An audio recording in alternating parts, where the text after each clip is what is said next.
दोस्तों नमस्कार, मैं हूं मार्केट अशोक गोयल।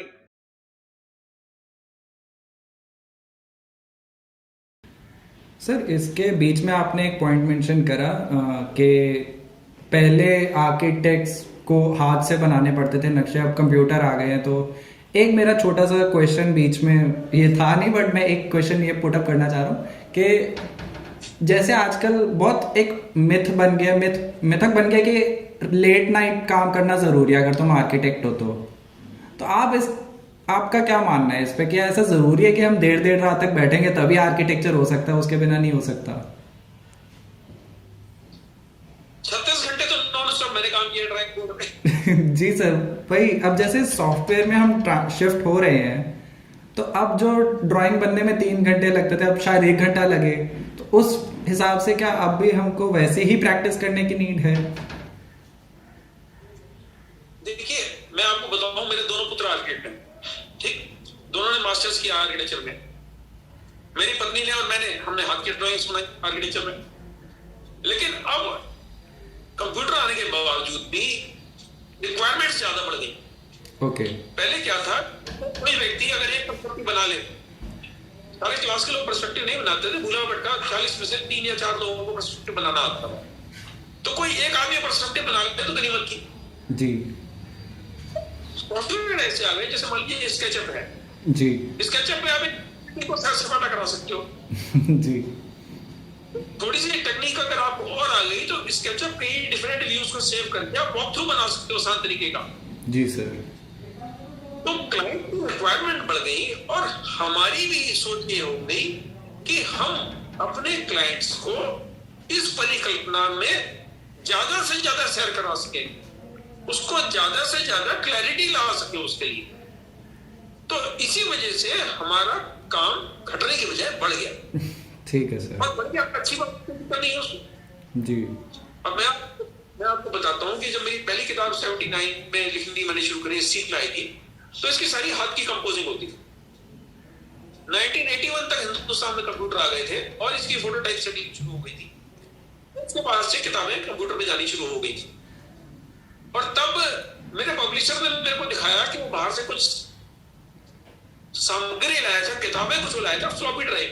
अब तो शायद फ्लॉपी ड्राइव से भी आप परिचित नहीं होंगे। उसने सुना मेरे है। को बताया इस फ्लॉपी ड्राइव में 2000 पन्ने की किताब आ गई, एक छोटी सी पतली सी डिस्क, उसमें 2000 पन्ने की किताब, जो हमारे लिए एक अजूबा थी। जी। लेकिन अब धीरे धीरे करके सारा का सारा प्रकाशन व्यवसाय, पब्लिशिंग इंडस्ट्री इसके ऊपर आ गई, कंप्यूटराइजेशन के ऊपर। जी। और उसका उसका सब, जैसे मैं आपको बताऊं कि रिसेंटली मैंने अपनी जीवन यात्रा आगे की डायरी के 2 भाग लिखे, तीसरा भाग भी प्रेस में है। तो पुराने जमाने में सब लोग हाथ से लिखते थे। फॉरेन कंट्री में कुछ लोग थे जो टाइपराइटर इस्तेमाल करते थे उपन्यास या फिक्शन या कहानियां लिखने के लिए। हमारे देश में अभी भी उस जमाने में लोग हाथ से लिखते थे, मैं भी हाथ से लिखता था। अभी मुझे हमारे किसी मित्र ने बताया, अशोक जी आप क्यों खाओ इतनी सारी हाथ से लिखते हो, ये जो आप स्मार्टफोन हाथ में लेके बैठे हो, आप इसमें बोलो सारा छप जाता है इसके ऊपर। जी। मैं आश्चर्यचकित था, मैंने कभी इस्तेमाल नहीं किया था इस सॉफ्टवेयर को, मेरे स्मार्टफोन का सॉफ्टवेयर। जी। और फिर उसके बाद काम करना शुरू करा तो मेरे को बड़ा बेहतर, जिससे मैं बात कर रहा हूँ ये चीज मैं अगर उसमें बोलना शुरू करूंगा हिंदी अंग्रेजी भाषा में छपती चली जाएगी। जी। उसमें स्पेलिंग की मिस्टेक्स होंगी लेकिन ग्रामर की मिस्टेक नहीं होगी, क्योंकि मैं जो बोल रहा हूँ वही सब रहा है। जी सर। इन नए माध्यमों से थोड़ी आसानी तो बढ़ी है, जी। लेकिन उतनी ही मेरी एक्सपेक्टेशन बढ़ गई। जी। पुराने जमाने में अगर कोई किताब छपती थी तो उसके जिंक के ब्लॉक बनते थे कोई भी रेखा चित्र को छापने के लिए, इसको छापने के लिए। और उसके बाद नेगेटिव पॉजिटिव से सफाई होनी शुरू हो गई। जो भी हम चित्र देते थे उसका एक नेगेटिव बन जाता था, जैसे एक्सरे का नेगेटिव होता है, और उसके बाद ऑफसेट मशीन पे जाता था। आज डिजिटल प्रिंटिंग हो गई। डिजिटल प्रिंटिंग का तात्पर्य ये है कि अभी मैंने 150 पन्ने की किताब खत्म की, शाम को छपी हुई किताब विद बाइंडिंग मेरे हाथ में आ जाएगी। जी। तो उससे क्या हुआ, एक्सपेक्टेशन बढ़ी। और जो किताब छपने के 1 साल लगता था वो मेरे को 1 दिन नहीं लगता। तो काम मेरा घटेगा नहीं, बढ़ता चला जाएगा। बढ़ता जाता है। जी सर। सही सर, ये बात तो है। सर कई आर्किटेक्चर कॉलेजेस हैं, जैसे प्राइवेट कॉलेजेस भी हैं, उसमें ऐसा होता है कि स्टूडेंट्स पास आउट होते हैं और साथ ही ज्वाइन कर लेते हैं। उन्हें कॉलेज भी उन्हें इनविटेशन देता है कि आप ज्वाइन कीजिए एज अ टीचर, या फिर वो अपनी खुद विलिंगनेस से ज्वाइन करते हैं। बट कुछ टाइम बाद फिर ये रूल भी आया कि आपको पढ़ाने के लिए मास्टर्स करना ज़रूरी है।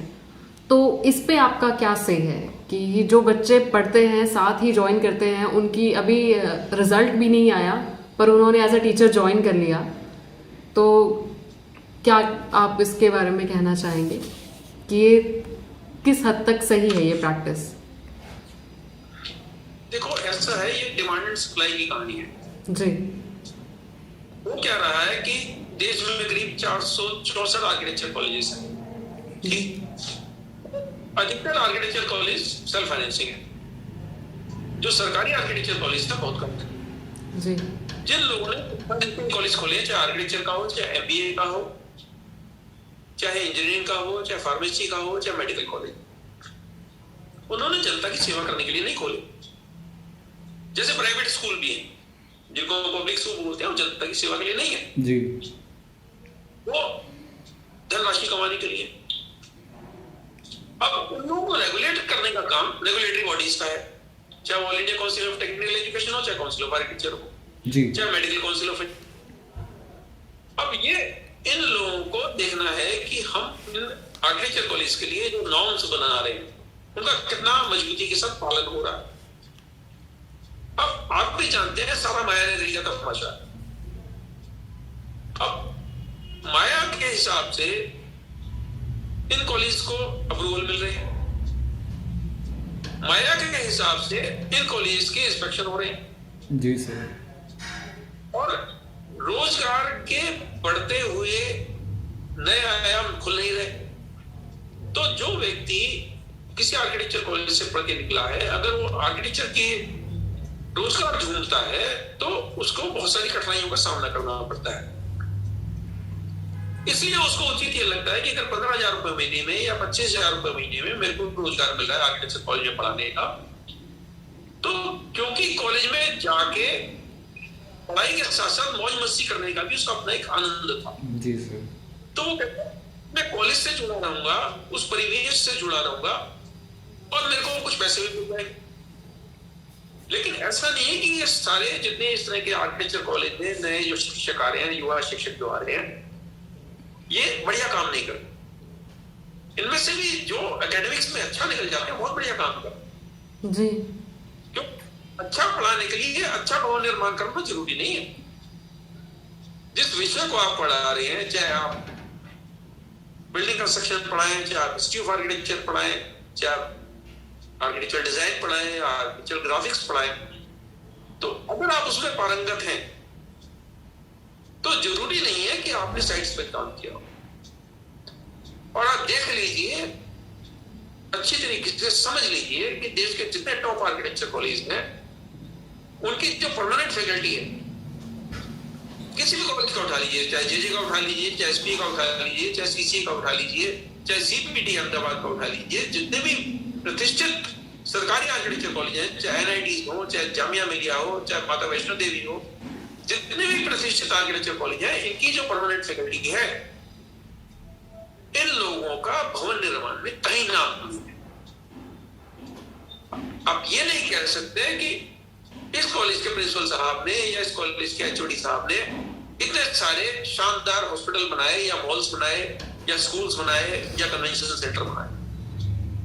तो हम क्या मान ले? हम क्या मान ले कि इन कॉलेजों में पढ़ाने वाले लोग, उनको व्यवहारिक ज्ञान नहीं है? तो ये चीज अंडरस्टैंड करनी बहुत जरूरी है कि आप शिक्षा के माध्यम से जब आप लोगों से जुड़ रहे हैं तो ये जरूरी नहीं है कि आपको व्यवहारिक ज्ञान कितना है। जरूरी है कि मेरे दिमाग में जो चीज चल रही है मैं अपने छात्र के दिमाग में कैसे पहुंचाऊं। जी सर। अब ये चीज समझिए, बड़ी साधारण सी भाषा में आपको समझ में आ जाएगा। आप सचिन तेंदुलकर को जानते हैं? जी सर। है ना? जी। उसके कोच का नाम तो नहीं पता ना उसके कोच का? नहीं सर। तो इस मतलब क्या निकलता है? सचिन तेंदुलकर को सचिन तेंदुलकर किसने बनाया? उनके कोच ने बनाया। क्या कोच ने बनाया जो खुद इतने छक्के नहीं लगाना जानता था, जो सचिन ने 13 या 14 साल की उम्र में लगा दिए। जी सर। तो जो अध्यापक की उपयोगिता है वो अलग किस्म की। जी सर। सर अब अगर किसी को इस कंट्री में आर्किटेक्चर प्रैक्टिस करना है तो बैचलर्स करा होना चाहिए, तो उसी से रिलेटेड डिप्लोमा ऑफ आर्किटेक्चर पे आपका क्या ख्याल है? क्या वो अभी भी होना चाहिए, उसको पढ़ना जरूरी है या कैसे? आपका क्या टेक है उस पे? देखो, पिछले दिनों डिप्लोमा आर्किटेक्चर वालों पे मैंने एक पूरा वीडियो बना के डाला था और उसमें मैंने काउंसिल ऑफ आर्किटेक्चर से मांग की थी कि डिप्लोमा आर्किटेक्चर वालों का भी रजिस्ट्रेशन किया जाए। जी। चाहे चाहे आप उनका एक कोई अलग कैटेगरी बना दो उनके रजिस्ट्रेशन के लिए, जी। लेकिन हम उनको नींव कीमिया कोएक्स नहीं मान सकते। तो इसलिए डिप्लोमा आर्किटेक्चर की भी एक अहम उपयोगिता है। और दूसरी चीज और समझिए, डिप्लोमा का कोर्स हो या डॉक्टरशिप का कोर्स हो, इन कोर्सेज को बनाया गया था छोटे शहरों में, कस्बों में, गांव में युवाओं को रोजगार देने के उद्देश्य से। जी। का 1 साल का कोर्स है, कहीं 2 साल का है, डिप्लोमा का 3 साल का कोर्स है। तो इन कोर्सेज को इसलिए बनाया गया था कि गांव देहात में, छोटे शहरों में, छोटे कस्बों में लोग इस तरीके की तकनीकी योग्यता प्राप्त कर लें और उनके लिए रोजगार के मार्ग खुल जाए। जी सर। तो इस वजह से सारे कोर्सेज की पूरी उपयोगिता है और इन सारे कोर्सेज में पढ़ने वाले बच्चों को, वहां से शिक्षा प्राप्त लेने वाले लोगों को हमें उतना ही सम्मान देना चाहिए जितना सम्मान डिग्री वालों को। जी सर, अवेयरनेस आर्किटेक्चर कम्युनिटी की बहुत ज़्यादा कम है, तो क्या आपको लगता है कि स्कूल में भी आर्किटेक्चर ड्राइंग या आर्किटेक्चर सब्जेक्ट एक छोटे लेवल पे, जैसे हम केमिस्ट्री, फिजिक्स, मैथ्स पढ़ते हैं, उस लेवल पे शुरू होनी चाहिए ताकि लोगों को ये नॉलेज मिले कि इंजीनियरिंग एंड डॉक्टर जो है, ये 2 लाइन जो मतलब लोगों के दिमाग में कंठस्थ है कि ये है, बच्चा नॉन मेडिकल लेगा तो इंजीनियर बनेगा, अगर मेडिकल लेगा तो डॉक्टर बनेगा। ऐसे ही अगर ये नॉलेज हो तो उन्हें समझ आए कि हाँ, वो आर्किटेक्चर से रिलेटेड कुछ पढ़ रहा है, उसमें क्रिएटिव स्किल्स हैं, वो इंटरेस्टेड है ड्राइंग्स में, तो कल को मेरा बेटा या मेरी बेटी आर्किटेक्ट भी बन सकती है। तो सर, क्या आपको ये बात सही लगती है कि इंट्रोडक्शन होना चाहिए आर्किटेक्चर स्टडीज का थोड़ा बहुत कुछ लेवल पे, स्कूल लेवल में? देखो, मैं आपको एक मजेदार बात बताता हूँ जी। जितने भी प्रकार के इंजीनियरिंग कोर्सेज है ना, चाहे कंप्यूटर साइंस हो, चाहे सिविल हो, मैकेनिकल हो, इलेक्ट्रिकल हो, इलेक्ट्रॉनिक्स हो, और अब तो उसमें मैथमेटिक्स भी आ गया और कंप्यूटेशन भी, और पता नहीं क्या क्या, जितने भी प्रकार के इंजीनियरिंग कोर्सेज हैं, हर इंजीनियरिंग कोर्स में एक सेमेस्टर में इंजीनियरिंग ड्राइंग पढ़ाई जाती है। जी सर। हर इंजीनियरिंग कॉलेज। जी सर। और जो लोग, आप किसी से पूछो जो 11वीं 12वीं में सब्जेक्ट चुनाव करते हैं, वो तो सबसे ज्यादा होशियार बच्चे वो कहाँ जा रहे हैं? कंप्यूटर साइंस में जा रहे हैं। जी सर। ग्राफिक्स नहीं लेते सब्जेक्ट। हमारे जमाने में इसको ज्योमेट्रिकल मैकेनिकल ड्राइंग बोलते थे। 9वीं 10वीं 11वीं 3 साल चलता था, आजकल 2 साल चलता है। 11वीं 12वीं में इंजीनियरिंग ग्राफिक्स बोलते हैं। और वो लोग इस सब्जेक्ट को नहीं लेते जो इंजीनियरिंग में जा रहे हैं या जो आर्किटेक्चर में जा रहे हैं, और सारे के सारे कंप्यूटर साइंस में जाते हैं। तो कुछ फर्क नहीं पड़ता इस बात का कि 11वीं 12वीं में आपने कौन सा सब्जेक्ट लिया है, बल्कि अब पहले तो कंप्यूटर कॉमर्स वालों को भी आर्किटेक्चर में एडमिशन दे रहे थे, पिछले 2-3 साल से उन्होंने बंद किया है। अच्छा। तो मेरी तो अपनी सोच ये है कि न सिर्फ कॉमर्स वालों को, इवन ह्यूमैनिटीज वालों को भी आप आर्किटेक्चर में एडमिशन दीजिए, क्योंकि 10वीं कक्षा तक सबने साइंस पढ़ी जी। सिर्फ 11वीं 12वीं में स्ट्रीम बांटे जाते हैं। जी। 10वीं तक जितना विज्ञान, जितना मैथमेटिक्स आपने पढ़ लिया, उससे ज्यादा की आपको आर्किटेक्चर में जरूरत नहीं पड़ती। साइन थीटा कॉस थीटा आपने 10वीं में पढ़ लिया, और फिजिक्स में जितना सारा आपने 10वीं कक्षा तक पढ़ लिया, आपके आगे जो सब्जेक्ट है स्ट्रक्चर डिजाइन या थ्योरी ऑफ स्ट्रक्चर्स, उसमें उससे ज्यादा का फिजिक्स और उससे ज्यादा का मैथमेटिक्स का इस्तेमाल नहीं होता। तो मेरी अपनी सोच तो ये है कि ह्यूमैनिटीज वालों के भी आर्किटेक्चर के दरवाजे खुले होने चाहिए जी। और क्यों ये क्रिएटिव फील्ड है, तो इन लोगों का तवज्जो क्रिएटिव फील्ड की बजाय टेक्नोलॉजी पे ज्यादा चला गया, और जो मैं समझता हूँ अपने आप में एक चिंता की बात।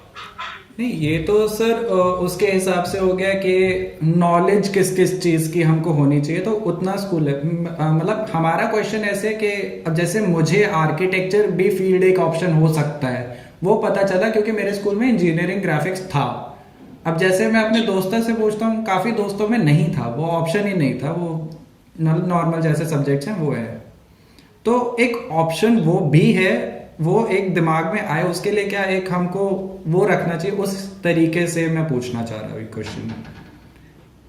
नहीं, आप देखो इसमें व्यवहारिक दृष्टिकोण को नहीं समझे। जितने भी स्कूल्स हैं, अधिकतर स्कूल जो अच्छे स्कूल हैं जी, सरकारी नियमों का पालन करते हैं टीचर्स को सैलरी देने में। सरकारी स्कूलों में जितनी टीचर्स को सैलरी दी जाती है, उतना ही अधिकतर अच्छे पब्लिक स्कूल वाले सैलरी अपने टीचर्स को देते हैं। जितने भी हैं, चाहे बाल भारती स्कूल हो, डीपीएस हो, या इस तरह की बड़ी श्रृंखला के जितने भी स्कूल हैं। जी, तो किसी पर्टिकुलर स्कूल में ज्यादा स्टूडेंट्स नहीं मिलेंगे, तो उसके लिए उनको शिक्षक नियुक्त करना इम्पॉसिबल हो जाएगा। ओके। वो व्यवहारिक दृष्टि आपको देखनी पड़ेगी। आप अधिकतर स्कूल्स में देखिए, मुझे नहीं मालूम आपके शहर में क्या परिस्थिति है, दिल्ली शहर में अधिकतर स्कूलों में इंजीनियरिंग ग्राफिक्स सब्जेक्ट ही नहीं ऑफर होता। हम भी दिल्ली से, मैं लक्ष्मण पब्लिक स्कूल से हूँ सर। अधिकतर स्कूलों में देखो इंजीनियरिंग ग्राफिक्स सब्जेक्ट ऑफर नहीं होता। जी सर।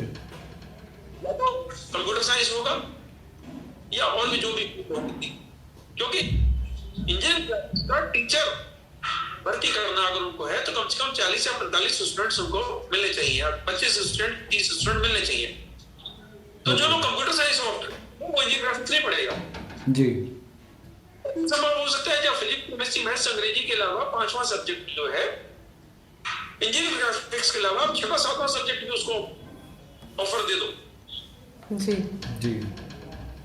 सबसे बड़ी पीछे 3-4 साल पहले कुछ इस तरीके के प्रयास किए गए थे, सीबीएसई वालों के साथ काउंसिल ऑफ आर्किटेक्चर ने मिलकर इस तरह के प्रयास शुरू करे थे कि 11वीं 12वीं में आर्किटेक्चर के सब्जेक्ट को भी इंट्रोड्यूस कर दिया जाए। ओके। लेकिन वो व्यवहारिक रूप से संभव नहीं हो पाया, सिर्फ इसी कारण से स्टूडेंट्स का कि आप उनको शुरू तो कर देंगे, सीबीएसई ने एक सब्जेक्ट मान लीजिए शुरू कर दिया जी, उसको पढ़ाया, तो उसके लिए स्कूल वालों के पास ये उनको अलाउड नहीं है कि वो पार्ट टाइम टीचर्स को बुला के एक रेगुलर सब्जेक्ट को पढ़वा सके। ओके।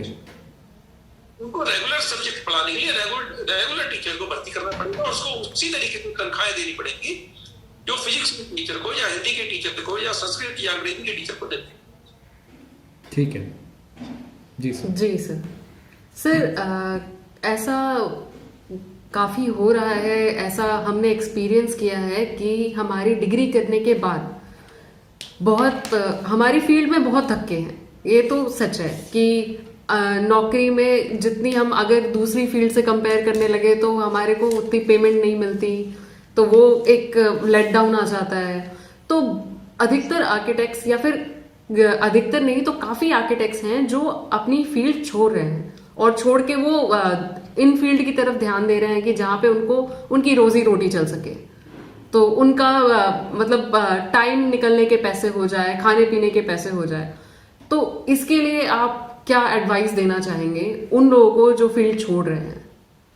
आउट ऑफ इंटरेस्ट या आउट ऑफ मनी, जैसे भी वो छोड़ना हाँ, मजबूरी की वजह से या नहीं आ रहा इंटरेस्ट नहीं आ रहा, इस वजह से छोड़ रहे हैं। देखो मैं आपको एक बात बताता हूँ जी। आर्किटेक्चर में इंटरेस्ट की बहुत सारी किताबें हैं बाजार में, ठीक है, जी।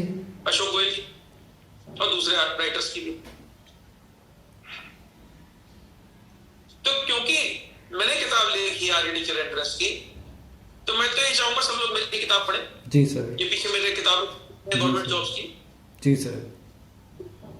कुछ और मेरी बहुत सारी, मेरी करीब 24-25 हमारे परिवार की लिखी हुई किताबें। तो सबसे ज्यादा जरूरी ये समझना है कि समाज में वही चीज एक्सेप्ट होगी जो समाज की आवश्यकताओं की पूर्ति करता है। तो कुछ आर्किटेक्चर प्रोफेशन छोड़ के किसी और व्यवसाय में जा रहे हैं और उनको वहां पर अच्छा रोजगार मिल रहा है जी। तो मेरे हिसाब से उसमें कोई हर्ज नहीं। सबसे ज्यादा जरूरी है जिंदा रहना, और जिंदा रहने के लिए आपको कुछ ना कुछ धनराशि कमानी पड़ेगी। आपको आर्किटेक्चर से चिपके रहने की जरूरत नहीं है, सिर्फ इसलिए क्योंकि आपने 5 साल का डिग्री कोर्स करा है। जी। तो सर जैसे आपने अभी पिछले दिनों मैंने एक और वीडियो देखी थी आपकी, आपने उसमें बताया था कि करियर ऑप्शंस आफ्टर आर्किटेक्चर में, मतलब अगर हमने भवन निर्माण का कोर्स करा तो हमको भवन निर्माण करने चाहिए, तो फिर उसमें थोड़ा क्लैरिटी। मैं समझ गया आप कह रहे हो गोयल साहब, आपकी बातों में कंट्राडिक्शन है। हाँ, थोड़ा सा समझ गए जी। देखो मैं आपको एक मजेदार बात बताऊं जी। में भारत सरकार या बल्कि दिल्ली सरकार सोलर कुकर पे सब्सिडी देती और दिल्ली के फुकरा बाजार में सोलर कुकर मिलता था जो 240 रुपए का मिलता था, उसका जो वास्तविक मूल्य था करीब 1,500 रुपए और करीब 1,200 रुपए की सब्सिडी भारत सरकार देती थी, दिल्ली सरकार जी। तो 240 रुपए 240 रुपए का जो मैंने सोलर कुकर खरीदा, उस सोलर कुकर पे लेख लिख के मैंने 2,500 रुपए कमाया।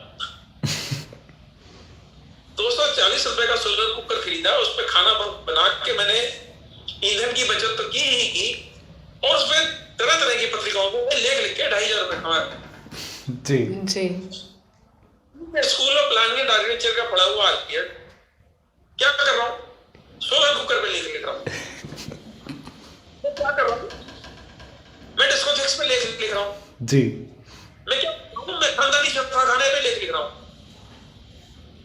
मैं जिंदा नाच गाने पे लेख लिख रहा हूँ, कैमरे पे लेख लिख रहा हूँ। जी। अरे मैं नशे का व्यापार तो नहीं कर रहा, मैं अफीम तो नहीं बेच रहा। अब कई लोग मेरी नक्शे वाली किताबों से बड़े परेशान हैं, वो कहते हैं पुलिस साहब आपने नक्शे वाली किताबें लिख दी तो लोग आर्किटेक्ट पे तो जाते ही नहीं, आपकी 40 रुपए की किताब खरीद लेते हैं तो आप तो आर्किटेक्ट का नुकसान करते। जी सर।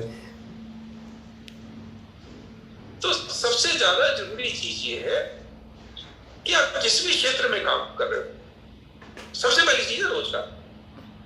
जी। आप किसी भी तरीके से जुटा रहे हो, ईमानदारी का जो रोजगार जुटा रहे हो, आप मेहनत से रोजगार जुटा रहे हो, तो आप कुछ भी काम कीजिए, उसमें शर्मिंदा क्यों होना है। जी। अब एक और चीज बताता हूँ मैं आपको। करीब 5-6 साल पहले मैंने दिल्ली के एक आर्किटेक्चर कॉलेज के प्रोफेसर से बात की, जब मेरी पहली किताब आ रही थी आर्किटेक्चर इंडस्ट्री, तो मैंने कहा सर आप उसके लिए 4-6 लाइनें लिख दीजिए, अशोक गोयल जी की किताब आ रही है और ये अच्छी किताब होगी। उन्होंने कहा कि मैं तो आर्किटेक्चर इंडस्ट्री की किताब लिखने की फेवर में नहीं। आर्किटेक्चर तो एप्टीट्यूड होता है, अगर जिसमें एप्टीट्यूड होगा उसी को आर्किटेक्चर में आना चाहिए, बाकी लोगों को नहीं आना चाहिए। जी। मैं कहा ये तो बात है। अब मान लीजिए मैं आर्किटेक्ट हूँ, मैं तो अपने पुत्रों को गाइड कर सकता हूँ कि आर्किटेक्चर इंडस्ट्री में क्या आएगा। या मान लीजिए मैं आर्किटेक्ट नहीं भी हूँ और मैं कपड़े का व्यापारी हूँ, मैं 1 लाख रुपए खर्च के उसको किसी कोचिंग सेंटर में दे सकता हूँ जो उसको सिखा देंगे आर्किटेक्चर में क्या आएगा। तो इसका मतलब ये हुआ कि गरीब का बेटा तो आर्किटेक्ट बनेगा नहीं, वो व्यक्ति तो आर्किटेक्ट बनेगा नहीं जिसके पिताजी की दर्जी की दुकान है। जी। जी। वो व्यक्ति बनेगा नहीं जिसकी केमिस्ट शॉप है, क्योंकि आपकी अपनी एक गलत उम्मीद है कि आर्किटेक्चर का एप्टीट्यूड जिसमें होगा, नैसर्गिक एप्टीट्यूड जिसमें होगा, वही आर्किटेक्ट बनेगा। तो हर आदमी की अपनी सोच है।